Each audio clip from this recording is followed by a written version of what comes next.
Assalamualaikum warahmatullahi wabarakatuh. Saya Ada Pramesti dari semester 3 kelas A akan mereview pertemuan ke-7 mata kuliah Hukum Administrasi Negara dengan dosen pengampu Bapak Dr. Haji Dedi Mulyadi SHMH dan asisten dosen Bapak Dr. Emrendi Aridayani SHMH.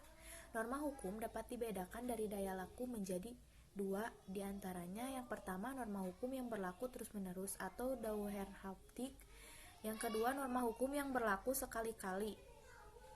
Norma hukum juga dapat dibedakan menjadi 4, diantaranya yang pertama norma hukum tunggal, yang kedua norma hukum berpasangan, yang ketiga norma hukum primer, dan yang keempat norma hukum sekunder. Selanjutnya peraturan perundang-undangan. Peraturan merupakan hukum in abstracto atau general norma, sifatnya mengikat umum, berlaku umum, dan tugasnya adalah mengatur hal-hal yang bersifat umum atau general.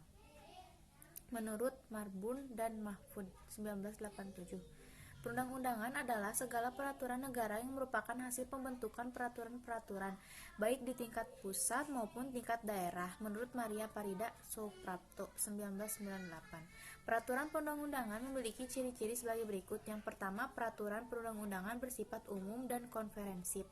Yang kedua, peraturan perundang-undangan bersifat universal. Ia dapat diciptakan untuk menghadapi peristiwa-peristiwa yang datang yang belum jelas untuk konkretnya. Yang ketiga, ia memiliki kekuatan untuk mengkoreksi dan memperbaiki dirinya sendiri. Percantuman klausal yang memuat kemungkinan dilakukan peninjauan kembali. Menurut Sacipto Raharjo.